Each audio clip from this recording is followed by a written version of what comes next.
a very important one today. We've worked on it long and hard. For years, they've been working on it. And I see Kevin's in the audience, and I just want to thank you. You were fantastic on television today. I actually want to keep you where you are, if you want to know the truth. Kevin Hassett is so good. I'm saying, wait a minute. If I move them, these Fed guys, certainly the one we have now, they don't talk much. I would lose you. It's a serious concern to me. So I just want to say thank you very much. You've done incredible. We don't want to lose him, Susie, but we'll see how it all works out, okay? Thank you, Kevin. Great job.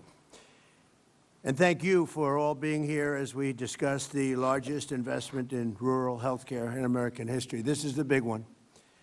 We're delighted to be joined by many incredible members of the healthcare community, including doctors, nurses, and pharmacists from all across America.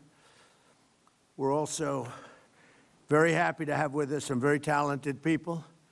A man who is really good at this, extremely non-controversial, which is, I wanted somebody non-controversial. So I chose Robert F. Kennedy, Jr. to head the whole shebang up. And he also happens to be a great guy. Brooke Rollins, who's doing a fantastic job at agriculture, and thank you. And how are the prices coming? They're coming, sir, they're coming down. Don't forget, we inherited a mess. We sure did. Remember eggs? They were up 4 times higher than they ever were. And in my first day, they said, what are you going to do about eggs? I said, I didn't cause the problem. We didn't cause, we inherited a mess, but the prices are coming down. Yes, sir. Wholesale prices are down 86%. Retail a little bit less than that, but yes, you're making America Good. Affordable again. With you in charge, I have no doubt, and I appreciate it. Thank you. Thank you. And administrator for the Centers for Medicare and Medicaid Services, a really good man, a really brilliant guy, Dr. Mehmet Oz. Thank you very much. Thank you, Dr. Oz. And thank you also to Governor Jim Pillen, Senator Dan Sullivan, and Representatives Rob Bresnahan, Mike Lawler, John McGuire, and Nick Begich. Thank you all for being here. Appreciate it very much. Now, we have other congressmen here, I see, and a couple of senators, and we appreciate everybody being here. Everyone wants to be a part of this. It's so important. It's maybe, I don't know, for many people, there's nothing more important. I would say maybe defense. You know, we need defense, and we need offense, too, by the way. As part of the great, big, beautiful bill, we're increased, and we have increased funding for the health care by an unprecedented $50 billion. That's rural health care. Nobody thought that was going to happen, and we got it done. So we have rural health care for those that were trying to make a case that we weren't taking care of the rural community. I'm all about the rural community. We won the rural communities by numbers that nobody's ever won them before, and we're taking care of those great people. So we already did this. We increased funding for rural health care by an unprecedented, record-setting $50 billion over 5 years, which will benefit Americans in all 50 states. And this made possible and was made possible by cutting massive waste, fraud, and abuse from Medicaid and reinvesting those funds to revitalize hospitals and our cherished rural communities and hospitals in rural communities. And I want to say, with all of the fraud that we're seeing in Minnesota and California and other places, I actually think that if we do an unbelievable job, you could almost balance your budget, Kevin. If you take a look at the kind of numbers you're talking about, nobody ever saw anything like it. They're all corrupt politicians, from the governor of Minnesota to the governor of California to everybody. They're just corrupt politicians. And you're talking about hundreds of billions of dollars in fraud. Waste fraud and abuse, but in fraud, you're talking about hundreds of billions of dollars. Under the Unaffordable Care Act, which is Obamacare, it's called the unaffordable. It is unaffordable, remember that. Rural hospitals and communities were devastated by soaring costs, and that continues. Despite colossal increases in government spending since Obamacare was passed, only 7% of the annual Medicaid spending on rural hospitals has gone to rural hospitals. So there's only a very little. They didn't care. Obama didn't care about the rural community, to be totally blunt. What he did care about is insurance companies. And this was a bill to make insurance companies wealthy. And they did. They made insurance companies very wealthy. I would say they don't like me too much because they spent hundreds of billions of dollars, and we're going to have that money spent to the people and given to the people, not we're going to circumvent the insurance companies. Partially as a result, rural health care facilities have suffered from low occupancy rates, workforce shortages, and failing programs that put Band-Aids, literally put Band-Aids over the problems in those communities, and we're not going to have that. We're taking great care of them. With the Rural Health Transformation Program, we are getting rural communities the health support they need, and we're getting it immediately. These funds will go to empowering rural hospitals, strengthening their workforce, modernizing facilities and technology, and ensuring that rural Americans get world-class health care in their own community, right smack in their own community, like they've never had it before, and they've been hurt very badly by the Unaffordable Care Act. Every single Democrat in Congress voted against the lifeline for rural communities, and I hope everyone knows this, and this is not about elections, but I hope you remember this in the midterms, because the Democrats are just so horrible toward the rural community. But I want to take a moment to thank the incredible House and Senate Republicans who worked so hard on making this historic investment possible. That's what they did, and they did work hard. I don't think, got a Democrat vote, did we? Did we get one Democrat vote?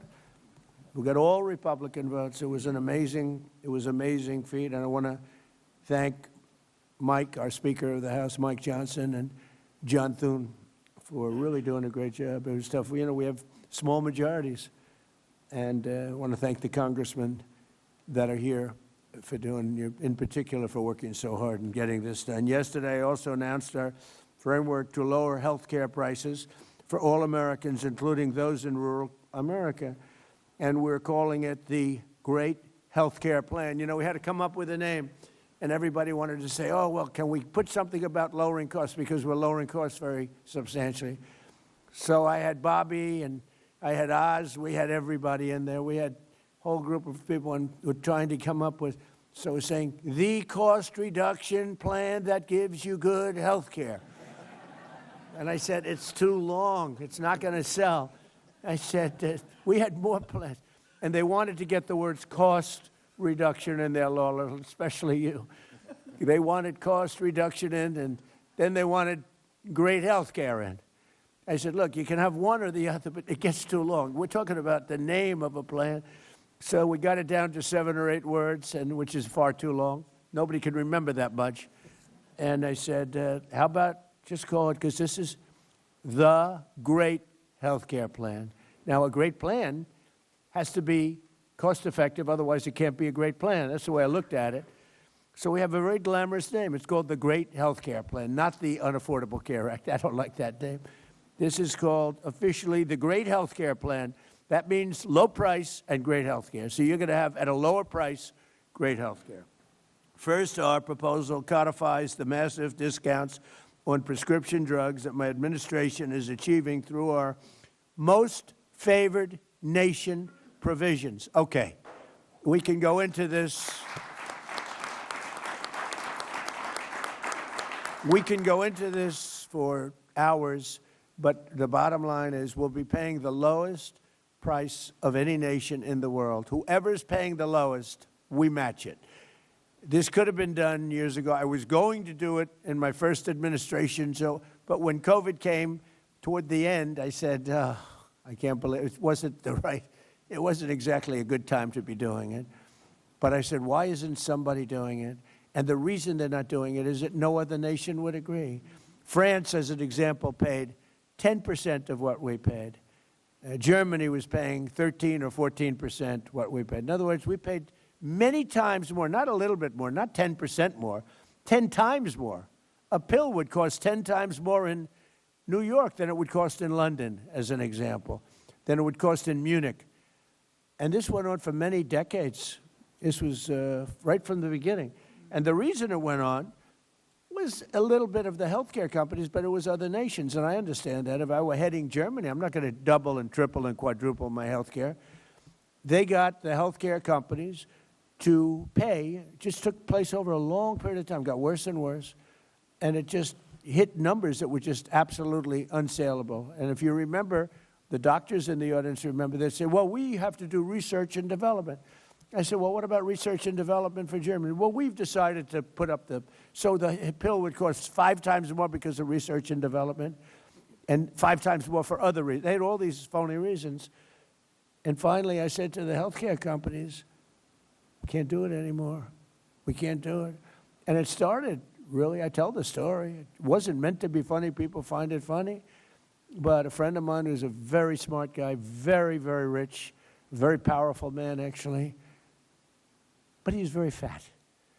And he took the fat, I call it the fat drug. I won't give you which one. It was Ozempic. I won't tell you that. And he went to London on one of his many business trips. It's all he does is business. He can't walk across the street, but he's a great businessman. And he said, President. I said, what? He used to call me Donnie. Now he calls me President. So I said, you've come a long way. He goes, but I have a problem. What's your problem? In New York, I pay $1,300 for this drug. Now, this means nothing to him. This is like a penny out of your wallet. The guy's worth hundreds of millions, billions of dollars. He said, and in London, sir, I pay just a fraction of that. I said, what are you paying? $87. I said, well, is it the same drug? I knew exactly what he was getting at because it bothered me for a long time. He said, it's the exact same drug. And because of his wealth and his business smarts, he had it checked. It was made in the same plant by the same company. It's identical. And here I pay $87, and in New York I pay $1,300. So it was too much to bear, because after I told him that the drug does not work on him, because I saw him recently, he's actually fatter than ever, I said, the drug is not working on you. You're going to have to go to something else. But it does work on a lot of people. And he said, thanks, you make me feel good. I said, well, I got to be truthful. You always tell the truth, right, Mr. Congressman? Oh, look, two of the great congressmen. But the drug, we have to do something about it, because that's the same with I would say, Bobby, every drug, essentially. Doesn't have to be in that proportion. In some cases, it's much worse. Because what happened, I might as well get off this crap because it doesn't explain it properly. Because what happened is these countries are very smart, and the drug companies would go to them and they said, look, we're paying $10 for the pill. We're not paying more. Charge America. Mm-hmm. And this happened one time, then the next year. This is over 40 years. All of a sudden, they're paying $10 for a pill, and we're paying like $130 for the same pill. It just happened over years, slowly. And it got to a point over the last 10, 12, 15 years where it just was unbearable. And I went to a great executive at Eli Lilly, the top man. He's a very smart guy. And I confronted him, and he had the same line that they always had, blah, blah, blah, research and development. I said, look, we got to stop this nonsense. We're paying 10 times more for things in Europe. It's not research and development. And if it is research and development, they should pay their fair share of that too. And he said to me, and he's a great guy, he said, look, you're right, we can't defend it anymore. I said, you're admitting it? Because these guys had all of them. They must have taken a class together. Must have been, it's probably illegal what they did, Lola, you'll check it, right? They must have gone to school together and said, this is the way we're going to fight this crazy thing where the United States pays 10, 12, 13 times more for a drug. Same drug made in the same plant. And he said, here's the problem we have.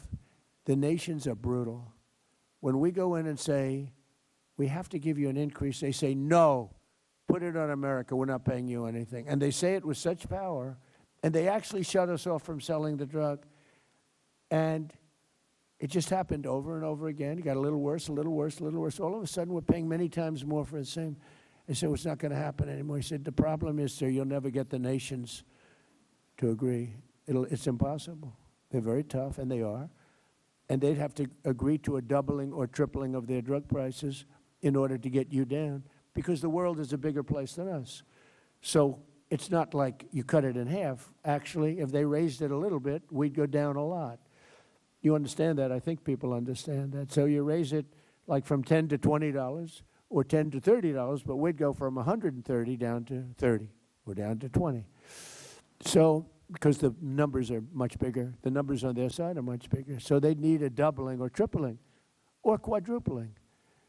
Now, if you're the head of France, the last thing you want to do is say, I'm going to quadruple the cost of a drug. And that's the way it is. But I said, I know, but it's not fair. And this is taking place.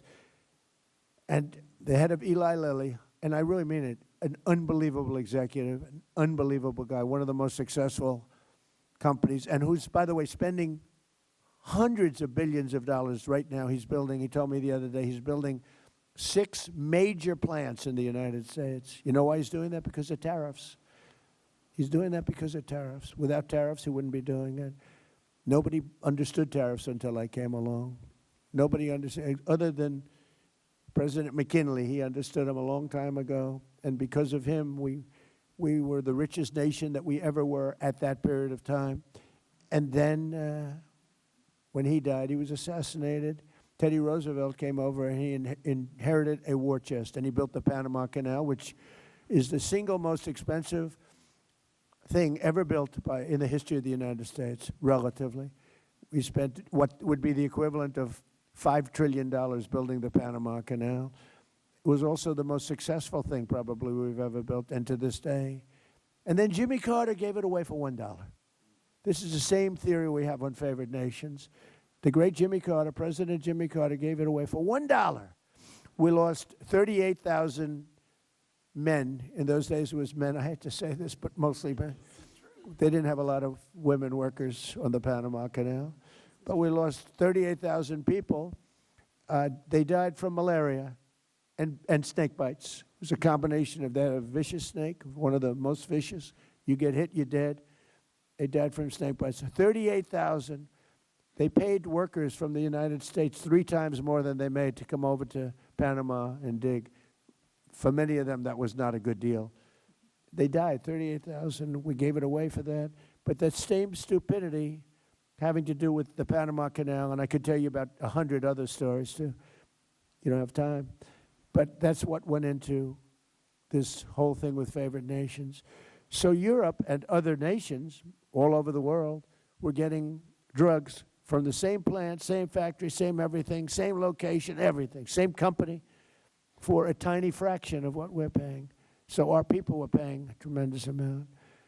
So the gentleman from Eli Lilly and others, we had a meeting, and they all finally put up their hands. You got us. We give up. And they were great from that time. But we had a problem. The other nations weren't going for it. France turned it down. Germany turned it down. UK turned it down. European Union turned it down, the whole group. And they said, there's nothing you can do about it, sir. And I said, yes, there is. No, there isn't. You'll never be able to get them up. Or never. I mean, the whole industry is going to be torn apart. I said, we'll get them up easily. Are you crazy? Of course we'll get them up. That's what I do for a living. I get people up. So I started with President Macron of France, and a very nice person. I like him a lot. I hope he's listening because he doesn't believe that, but I do. He's a nice man. And I said, Emmanuel, yes, Donald, thank you so much for calling. Oh, I said, you're not going to like this call. You're going to have to get your drug prices up. No, I will not do that. I said, Emmanuel, we're paying 13 times more than, 13 times, not 13%, 13 times more than you are for this pill. I rattled off some numbers that are crazy. You know the numbers I'm talking about, Oz. Oz would give me some numbers. I'd say, this is crazy. We're paying 10 times, 12 times, 13 times. No, I will not do that. I said, look, you've got to do it. 100% you're going to do it. No, Donald, I told you I will not do that. I said, here's the story, Emmanuel. If you don't do it, I'm going to put a 25% tariff on all goods, wine, champagnes, and everything else coming into the United States of America. He said, Donald, I would love to do this for you. It would be a great honor to do it. And that's where it began. And I went through country after country. Susie was responsible for getting every one of those leaders on the seeing Susie. By the way, stand up, Susie. She is doing such a good job. She's the first female chief of staff, and she might be the best chief of staff too, but she's doing a great job. Thank you, Susie. So Susie got them on, and I just went one after another. I called Germany. No, we will not do that. I said, no, we're going to put a 25% tariff, which is, by the way, about 7 times more than they would have to pay by raising their drug, like 7 times. This wasn't like a little bit more, 7 times more. And I may do that for Greenland, too. I may put a tariff on countries if they don't go along with Greenland, because we need Greenland for national security. So I may do that. I'll give you a little, I'll take you out of that. In fact, that'll end up being the story. But actually, this is a much bigger story because we're reducing health care by numbers that you haven't seen. So I spoke to the top 10 countries. They all said no, and within about 2 minutes, they all agreed. And we were off to the races. And now we have favored nations. It's called most favored nations. So if France is paying, let's say, $20 or $30 instead of $10, we are going to pay that 20 or 30. We pay the lowest price, whatever the lowest price is. So if France is paying $100, but Germany is paying $20, we pay what Germany pays.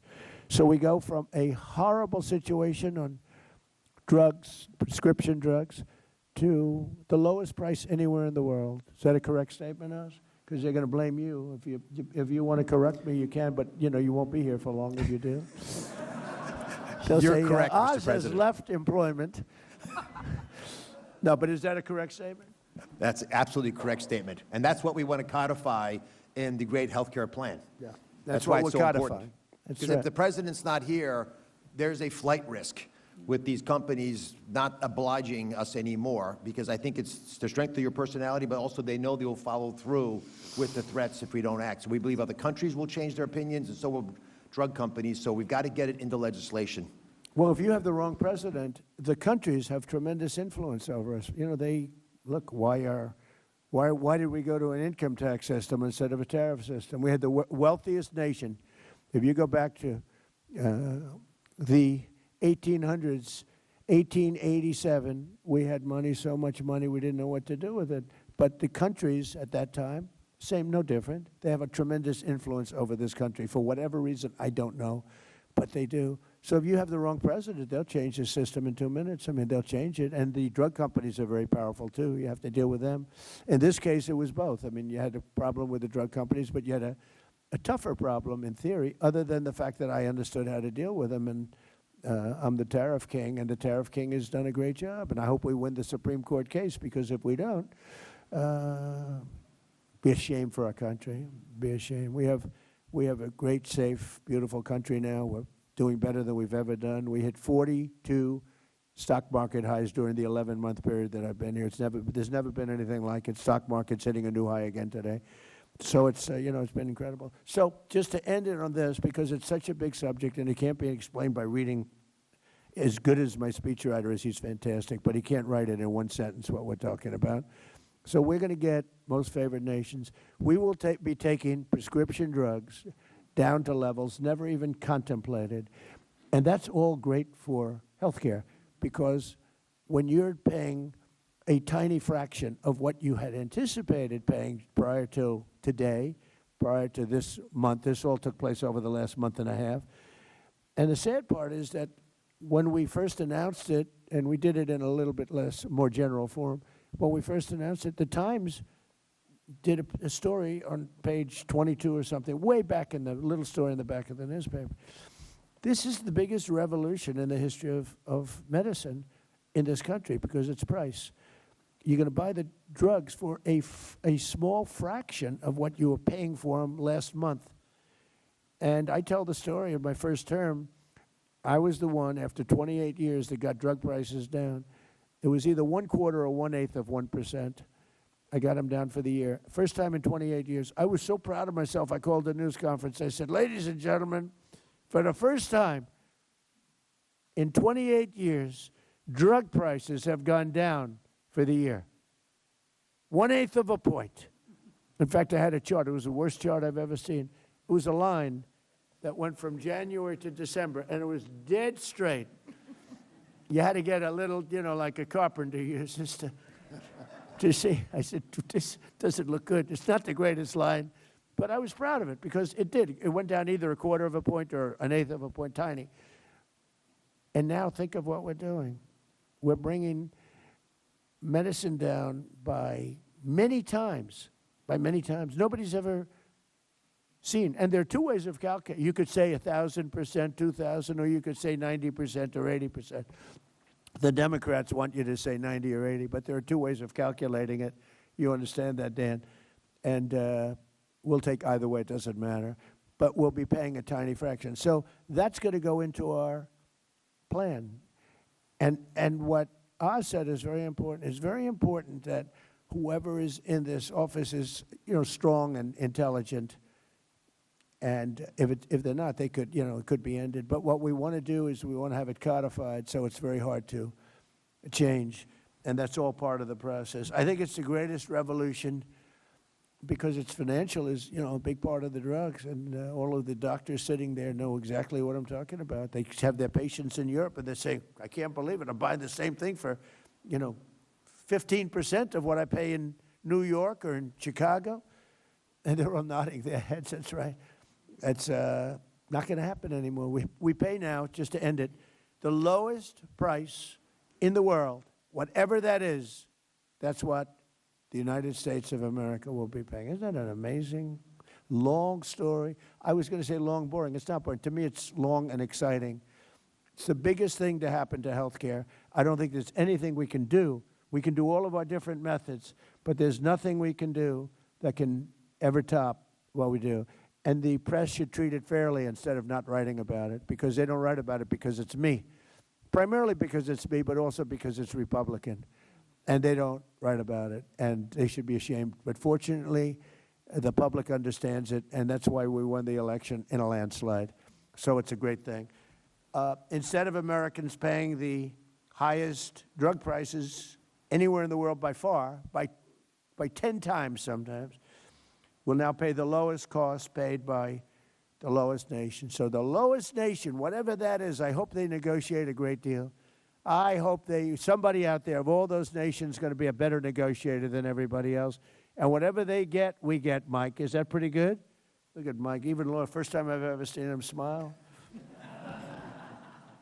And next, our plan would reduce your insurance premiums by stopping government payoffs to big insurance companies and sending the money directly to the people. So instead of, and this started, and I'm not really a healthcare maven, but I was always a good businessman. It started, I'm reading the paper, and I see the money that the insurance companies were making from us on Obamacare. And they're up by 1,000%, I think one was up 1,723%, 1,700%. And it's because of the massive amount of money that's sent to them by the United States government. And I said, why don't we just send it directly to the people instead? And I made that statement. It was a common sense statement. I didn't check with anybody. I didn't even call Oz or anybody. It just made sense. I made a statement, and it went viral. Can you believe it? It was so popular. In other words, we cut out the insurance companies. They're making a fortune. And, they're good people. They're business people. I don't blame them. But we cut them out.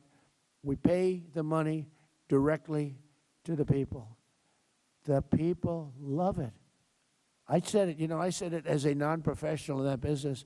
And I made the statement like all of a sudden it's like the biggest story, that one, the biggest story.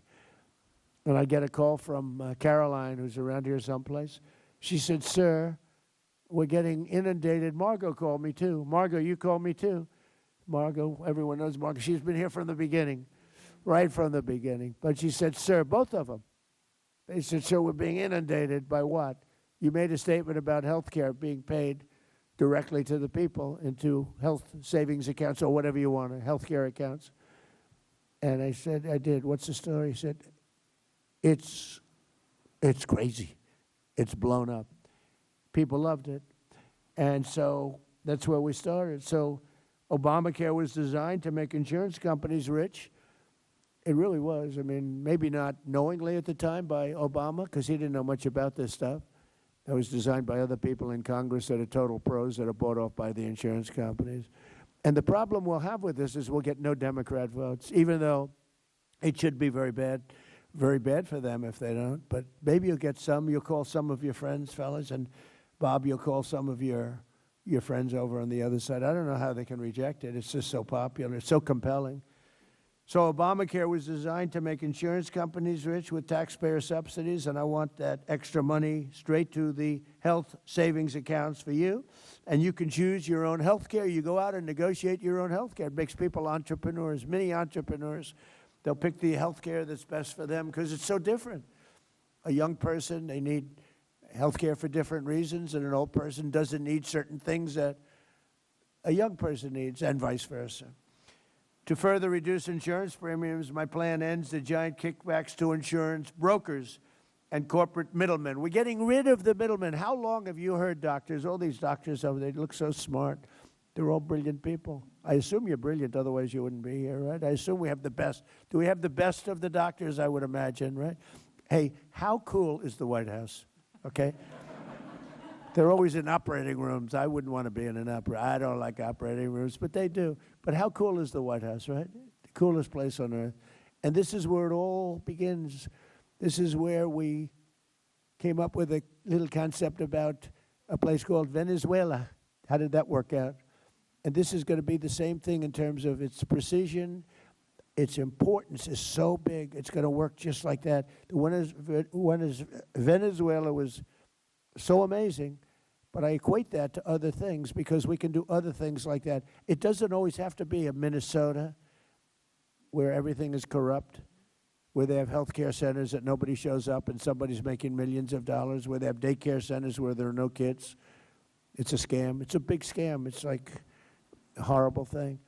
We have a country that was great. We have a country that's now great again. It's really come a long way. Make America Great Again is almost going to be obsolete because our country is very close to, you know, we were going to keep America great. We may have to switch to keep America great. But I don't know. There's something about MAGA we should never change it. Susie said, don't change. We like MAGA. Everybody likes MAGA. So we want to make this precision, just like a Venezuela, just like the attack on the Iran nuclear weapons, which wiped that out, just like all of the other things we do, they're precision. We want to make it the opposite of Minnesota, California, and all these places that are so badly run. So to further reduce insurance premiums, my plan ends the giant kickbacks to those insurance brokers and corporate middlemen that you've been hearing about for so long. It also funds the so-called cost-sharing reduction program to bring down the cost of the most common plans on the exchanges by more than 15%. And next, the great health care plan mandates unprecedented accountability and transparency from insurance companies and all health care providers. We want transparency. You're not allowed to ask a doctor how much is it going to cost. You're going to have your heart ripped out, and you're not allowed to negotiate. This is a giant scam. It's, in certain ways, look, nothing can compare to most favored nations. But when you give yourself the right to negotiate, you're not allowed to even ask how much it costs. You're supposed to go into a hospital and get operated on. Then they send you a bill and you have to file for bankruptcy. Not going to let that happen. So we're going to have insurance companies and healthcare providers going to have great, and hospitals, great transparency. The word transparency is a very important word. So they can't get away with ripping you off any longer. It requires insurance companies to make it easy for you to compare plans. You've got to be able to compare plans. You can't do that now. You're not allowed to do that. It's not even believable. I tell you what, I used to sit before I was a politician home, and I used to say, how is that possible? Things happen that, I guess it's just the forces of nature, the forces of power, and you end up with very, very badly treated people, and they won't stand for it. But these forces are going to release an earthquake of reduced price health care. You're going to have massively reduced costs. This is no longer we're going to cut it by the famous 1/8 of a point. You're going to have massively reduced health care, and it's going to be massively better. You're going to have great health care at a much lower price, which is the two things. We want great health care and we want low price. You're going to have great health care at low price. Now you have terrible health care at a high price. You have horrible, horrible Obamacare health care. Like everything else he did, it was crap. It was a horrible plan. It was from day one and should have never been approved. It was a very sad night that night when there was a thumb raised. Most importantly, will require any hospital or insurer who accepts Medicare or Medicaid to prominently post all prices. You're going to post your prices at their place of business. Something they don't have to do, something they're not even allowed to do. We'll have the maximum price transparency, and the cost will come down just by that, not even talking about favored nations. The price will come down. So just in conclusion, I'm calling on Congress to pass this framework into law so that we can get immediate relief to the American people, including rural America. And I hope to get Democrat votes. They know, they saw it. I know a lot of Democrats. And they say that plan is unbelievable. Are you going to vote? Well, I'm going to try. They have tremendous pressure on them. Vote no. Vote no. We have a couple of Republicans. Massey, Thomas Massey, always votes no. He's like, something wrong with the guy. If you have any clinical psychiatrists in there, maybe go check out his mind. But he always votes no. He's a very bad person. He's a very bad Republican, bad American when you always vote no. Just vote no. Do you approve? No. You know, there's not a thing you can say to him either, Lola. Look, Lola wants to be nice. He likes to get along with everybody. I don't. But they vote no. But so I don't know. You know, you have some people, they're very, I call him Rand Paul Jr. Rand Paul always votes. I don't know why he votes no, but I guess he thinks it's good politics. I got him elected twice. If I didn't endorse him, he wouldn't have been elected. But he doesn't reciprocate, and I guess that's okay. But I want to hear now, if I could, from Dr. Oz, and then we're going to have Dan Sullivan say a few words, and Rob and Mike, and Governor, you're going to say a few words, and we appreciate you being here very much. You're doing a fantastic job. I just want to leave by saying that this is the biggest thing to ever happen to health care in our country. It will not be covered that way by the fake news, and that's a sad thing. It will probably not be voted positively by the Democrats, and that's a sad thing. They all know how good it is. I think we can make health care into a Republican issue because the Republicans are going to be close to unanimous on this. It should be unanimous. Maybe we will be unanimous, but it'll be close. But we have a small majority. We probably need a little bit of help from the Democrats. So whatever we can do, we're going to do it. It's the biggest thing to happen to health care, maybe from the beginning. So, Oz, would you take it away, please? Thank you very much. Mr. President.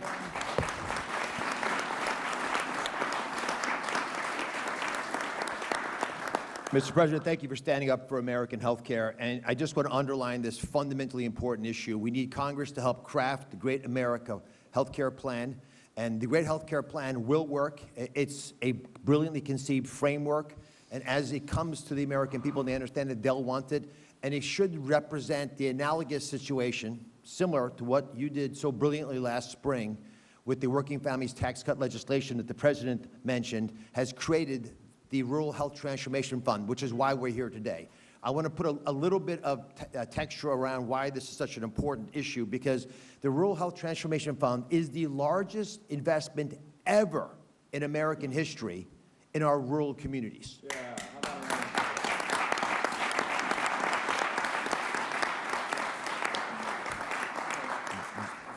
50% increase in the amount of money that Medicaid, which Secretary Kennedy and I regulate, into our rural communities, $50 billion. You can do the math, it's $1 billion per state, and that's an important factor because it got them competing. There are 60 million rural Americans, and these folks do not have access to the same care that's available in urban and suburban America. Their life expectancy, if they're in a vulnerable situation, is 9 years shorter, because your zip code actually is your destiny. It determines how long you're going to live, and we can make a dent in this because the high rates of chronic disease and other ailments that plague our rural areas are often driven because they don't have access to care. That's going to change because of the Sentinel legislation. And again, it's similar teams, the same leadership, same president, same Congress that passed the Working Families Tax Cut legislation, which is incredibly popular around the country and will make the great health care plan successful as well. From the day the legislation was signed to create this wonderful fund, this transformational fund, the team at CMS, which is under Secretary Kennedy, began working. And they're here today. Steph Carlton, outstanding Chief of Staff, Alina Chekai, and Emily Chan, that day started working. It was July the 4th, by the way, on the specific vision for the program. How do you actually get the money out the door in 6 months? The president was insistent. He did not want the money in Washington. So we began working closely to make sure that we'd use the money not as a Band-Aid, but to empower those closest to the challenges that rural patients face. And who are those people? The 50 people who know rural health care the best? The governors. They wanted the money out of Washington into the governor's hands, and that was done in a remarkable way. The governors thought big. We have one here from Nebraska who was actually the first to start working on community engagement, which is part of that legislation as well. But we have to right-size health care in rural America, and that's an important phrase. All 50 states submitted amazing ideas to transform rural health care in ways that should have been done decades ago. The CMS team awarded each team their portion of the $50 billion investment precisely with the same precision that we took Venezuela leadership, a convicted individual, and with Iran as well, the same precision on time before the end of the year, and got it out of Washington into the states. Now I want to take a step back and do a little thought experiment, Mr. President, if you want to do this. If you, and God forbid this happened, had turned your head the other way in Butler, Pennsylvania, it wouldn't have been an ear injury. Now, I've been to Butler. I'm from Pennsylvania. Butler General Hospital is a good hospital. They don't have neurosurgery there. If you have an injury to the head, you have a golden hour to get cared for. You were taken to Butler General Hospital. Because the injury, thankfully, was not as lethal as it was designed to be, it wasn't a problem. But if you'd had a head injury, you could have had your life saved. But without a neurosurgeon, and there is no neurosurgeon at Butler General Hospital, unfortunately, you wouldn't have an option because Pittsburgh is a far, far ride away. That's the closest metropolitan area where there are lots of neurosurgeons. But with this bill, this legislation rather, this funding of $50 billion, Pennsylvania got its share. And they're going to be able to build telemedicine hookups, even telerobotic surgery, that would allow an injured individual in a car accident or any other reason that is a head injury in Butler General and rural hospitals across the country to be able to access the best care our nation has to offer so rural America will not suffer. That's the promise of what this money offers to our nation.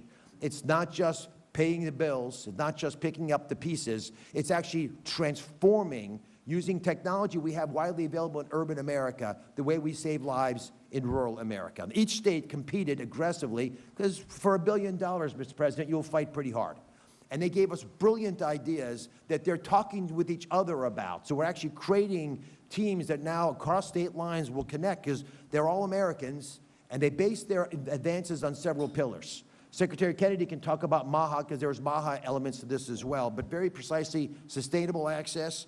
We asked states, how can we bring top care closer, like in the thought experiment I gave you for Butler General. In Pennsylvania and North Carolina, there are regional spoke models, and hub and spoke means you've got a big hospital in the city and they adopt or work closely with some rural hospitals to solve the challenges of fragmented care. And that actually works. You share administrative back office work, you group purchase your stuff, you save money, you exchange medical records. Alabama has no OBGYNs in many of their counties. So they're doing something pretty cool. They're actually having robots do ultrasounds on these pregnant moms. So we can actually get those images back to the big center. So we know if the child has a problem and we know if that mother's at risk. We have one of the highest maternal mortality rates in the world, in the country with the best medicine in the world. It's often stated, people ask, does healthcare stink in America? Well, they don't like it. Would you leave America to get healthcare elsewhere? Nobody leaves. We have the best health care if you can get to it. We don't want rural America left behind anymore. As an aside, by the way, we've talked about the most favored nation drug pricing. One of the first companies and areas we used most favored nation drug pricing is fertility drugs. That's why we're going to have so many Trump babies, because we've dropped dramatically the most expensive part of the fertility space. And so America no longer will pay so many times more, in that case it was 10 times more, for the same fertility drugs that they're available for moms who want to get pregnant in Europe. I want to thank Terry, who's here as a nurse practitioner, Andrew, who's a doctor, West Virginia, New Mexico. They're representatives of the workforce in rural America. But there are only two of them here representative because we don't have enough people working in rural America.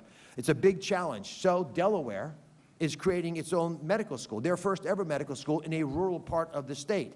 So that can get more local talent that will stay local in those parts of Delaware. Michigan is launching the high school to healthcare pipeline grant program. They want to take kids out of high school in Michigan, local rural communities, and get them into the system, get them trained as nurses, because they'll stay home because they're from those communities, and they'll save lives for decades there. These are the types of programs that can get our rural communities and economies up to high gear and keep it that way long after this 5-year funding is done. And finally, tech innovation. Rural communities would benefit the most from high-tech advances, like we just discussed, as possibly if there was a head trauma case. Many states want to partner with our CMS data interoperability network. It was created by Amy Gleason, who spearheaded so much of the technology transformation in our government. It's going to support the President's pledge to provide transparency that he mentioned as part of the great health care plan. And Congress can ensure these are all available for decades to come if we can get this legislation through. As in the tech innovation forefront, just to give you a couple examples, Texas and Hawaii are making targeted investments in statewide telehealth, so everybody has telehealth. The best doctors for the best knowledge available where you are. We'll meet you where you are. If you're a vet and depressed and you're thinking of taking your life, we'll be there. Just let us know you're in trouble and we'll help. Alaska wants to deploy, and I'm going to hand it to Senator Sullivan in a second, wants to deploy unmanned pharmaceutical distribution kiosks and drones that will deliver medications, because in the North Slope of Alaska, you can't get there this time of year. So these technologies, they exist. Why are we using them in Midtown Manhattan? We should use them in rural Alaska. This administration is committed to collaborating with all 50 states, all 50, red and blue, all 50 states, to carry out bold plans to tackle the challenges that local communities face. We're not pouring funds blindly, however, into a broken system. We're going to carefully, precisely, as the President said, target this investment. With healthcare fund running rampant, and I was in Minnesota this week, Mr. President, it's worse than we've heard, but Minnesota, pardon the pun, is just the tip of the iceberg. California is the varsity team when it comes to fraud, waste, and abuse. We're not going to let that happen. We want transparency for this $50 billion investment. We owe it to Capitol Hill, we owe it to this President, and we want accountability to be a top priority. For that reason, we've created an Office of Rural Health Transformation at CMS for long-term oversight. The office, led by Alina Chekite. Alina, again, was one of the people who helped create this program in the forefront, will guide. She was in the first administration, Mr. President. She's going to guide states in implementing their rural health transformation plans, coordinate all the federal and state partnerships, making sure there's appropriate oversight. In addition, every single state is going to have a dedicated project officer. We will be there with you. We're going to help you. Please engage us. You've got lots of lives at risk. It's a true state-federal partnership, unbelievable, extraordinary milestone for health care. Your zip code will no longer dictate whether you have excellent health care. Your zip code will no longer be your destiny. It's not going to dictate your life expectancy. Mr. President, I cannot thank you enough for the leadership that it took to get this $50 billion investment in rural health care. They don't make a lot of noise. They just want to get the job done. You stood up for them in Congress. God bless you for making this possible. Please do it again. Please do it again for the great health care plan. Let me hand it to Dan Sullivan, who's a spectacular member of the Senate, and obviously Alaska, they're pretty rural. Thank you, Dr. Oz.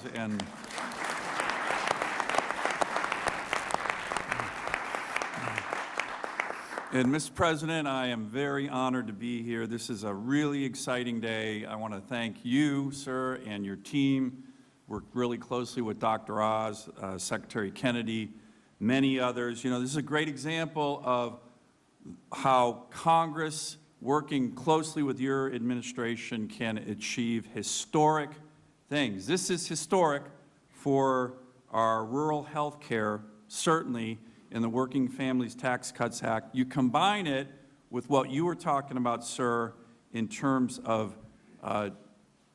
drug price reductions for all Americans. So these are two things that are happening right now and are historic, and I agree 100% with you, Mr. President. Hasn't got a lot of press, even though it is historic. It's going to really impact people in rural America, especially my state, this fund that I want to talk about. But what you've done on the drug pricing is even... Ben, will you get Lisa Murkowski to vote for it? She voted for it. No, are you going to get her to vote for the...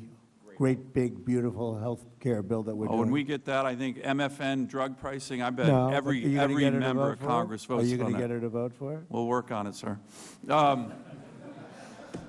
We'll work on it. So let me actually talk a little bit about the context of what's going on in Alaska and how this relates to it. You know, after 4 years of being locked up and shut down by the previous administration, we are on the cusp of achieving some huge goals in my state that we've been working on for decades. We have this huge resource development boom going on the North Slope of Alaska. I was with a bunch of the Inupiat Alaska Native people who live up there. They are so excited about what's happening there. We are, as you know, Mr. President, building icebreakers. We're home porting some of those in Alaska. We have huge historic infrastructure and economic and national security investments happening. In particular, the gas line that you have championed so much, the big LNG project. All of these things are happening. It's really exciting. By the way, all of these issues I just talked about, all of those were in the Working Families Tax Cuts Act, so there's a lot of excitement. But, Mr. President, in addition to a strong economy, the thousands of jobs that these projects are going to have, we have to have a strong healthcare system in every state. And rural Alaska, as you mentioned, as Dr. Oz mentioned, has often, almost always been an afterthought when it comes to investing in healthcare in America. And that's not happening anymore after the Working Families Tax Cuts Act. As you said, Mr. President, as Dr. Oz said, this is the biggest investment in rural health care in American history. $50 billion, the award the great state of Alaska was able to get working with Dr. Oz, and the parameters of the bill was about $1.4 billion over 5 years to transform our health care system. So that's really exciting, but here's the big deal. This is not just about money. This bill isn't just about money. The reason it's so impactful is that it's focused on letting states and governors design the system that they need. Alaska has many unique healthcare challenges, Mr. President, as you know, but for decades, the mentality in Washington, D.C. is this approach to one size fits all. D.C. tells every state, here's how you have to do it, and it never works. It never works. It certainly doesn't work in my state. I'll just give you one example, the federal match on Medicaid. Our state typically has the lowest match in the country, even though we have the highest health care costs and highest delivery costs in the country. The one size fits all doesn't work. This bill is different. This bill that we wrote with your administration is all about allowing states to design a system that works for them with CMS guidance. And this will be a generational opportunity for every state to bring health care closer to home, to make it more responsive to the people who live in that state, and make it more affordable. I'll just end with this, Mr. President. Like I said, a lot of excitement. We got Governor Dunleavy, who sends his greetings, was hosting the stakeholders in Alaska who are going to be applying for these funds, working with CMS in our state. Over the last couple of days, we have over 300 people coming to these meetings on how to use this transformation fund to better health care in Alaska. And this is going to help my constituents, it's going to help every American, and it is really exciting. And I want to thank, again, you, Mr. President, and your team. Thank you, Dan. Thank you very much. Oh, thank you very much. We're going to have to go very fast. We're going to have to go we are way behind schedule, and I have a couple of meetings that are very important. Nothing more important than this, but let's go. Come on, Bob. Rob? Fire round. Please.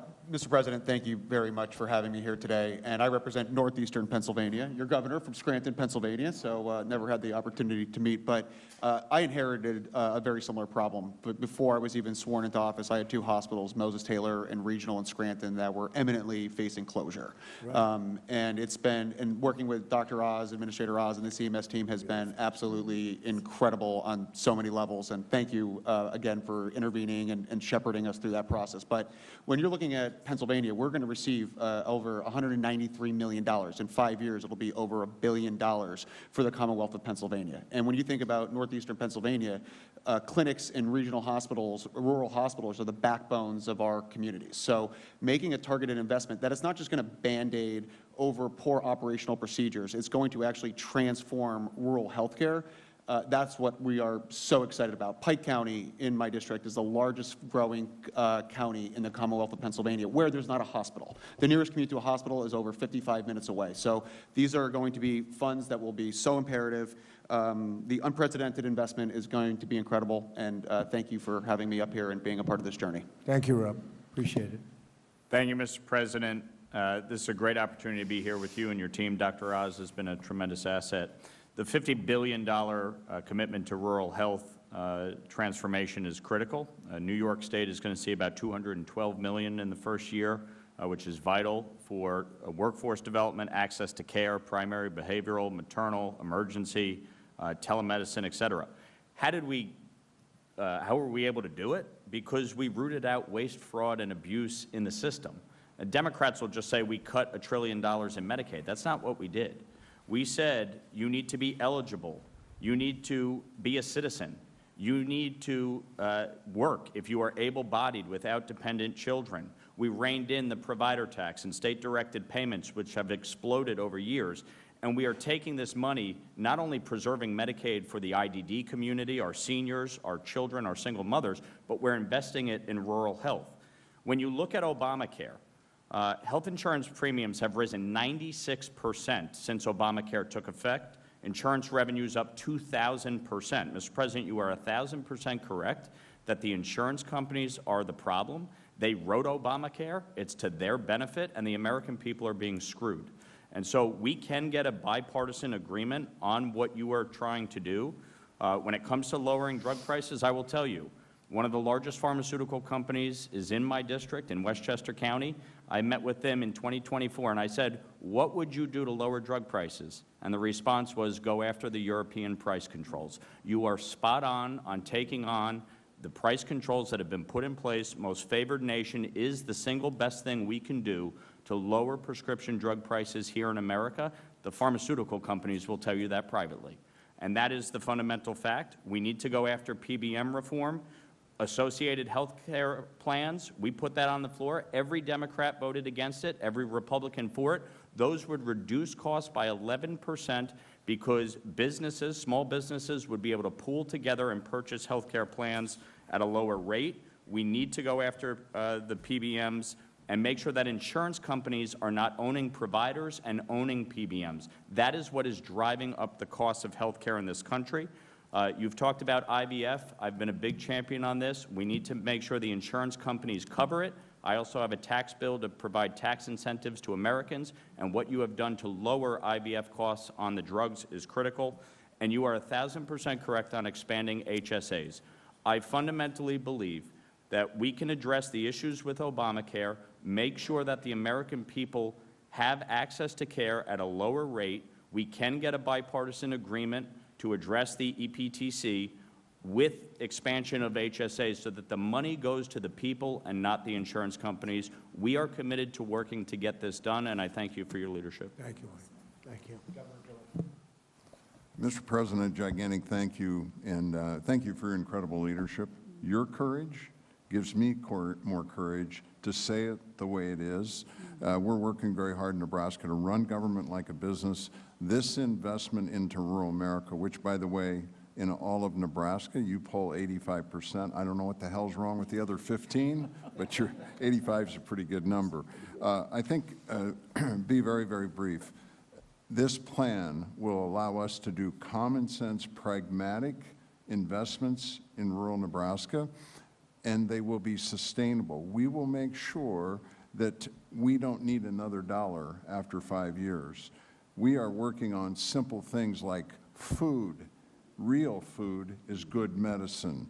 We're working on making sure that all of our veterans, Nebraska is 500 miles long, 250 miles wide, no longer are veterans going to have to drive to Omaha to get care. We're going to take care of our veterans at home. Investments in technology so we can educate our children in rural Nebraska to provide health care are really, really important issues. And I think that the other is we've developed what we call 6 Regions, 1 Nebraska, and that will focus and take advantage of those. So we're working on what we have and then being able to use these resources to also help us with mental health and drug care as well. So we're incredibly grateful.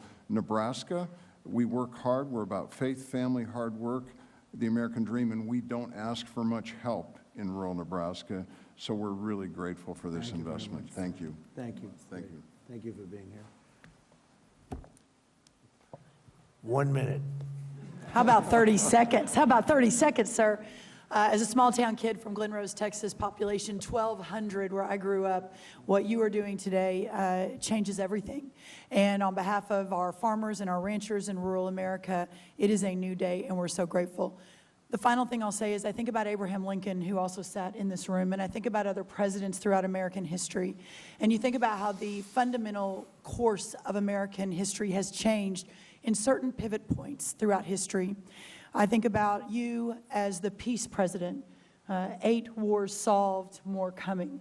I think about you as the security president, a border that is secure for the first time and more than any time in American history. I think about you as the prosperity president. We talk about, Kevin, wages going up, We'll give poverty her more coming than down. 1 minute. In fact, Oh, no, I'm almost done. she I'm almost done. can speak as long as she wants. I'm almost done. The prosperity president and what's happening. Think about you as the affordability president. Everything is coming down. Inflation is coming down. The cost of groceries is coming down. Fuel, housing, etc. And sir, today, in the last 2 weeks, you will go down in history as the greatest president for the health of this country in history. Think about our new dietary guidelines from Bobby Kennedy and I, but with your leadership, putting real food back in the middle of our health care conversation. Whole milk for healthy kids with those dairy farmers 2 days ago. We were in Pennsylvania talking about it yesterday. And today, putting the patient and the doctor back in charge of health care with great leaders like Governor Pillen. God bless you, Thank your you very leadership, much. and all of our leaders. Thank you so much, sir. Thank you very much.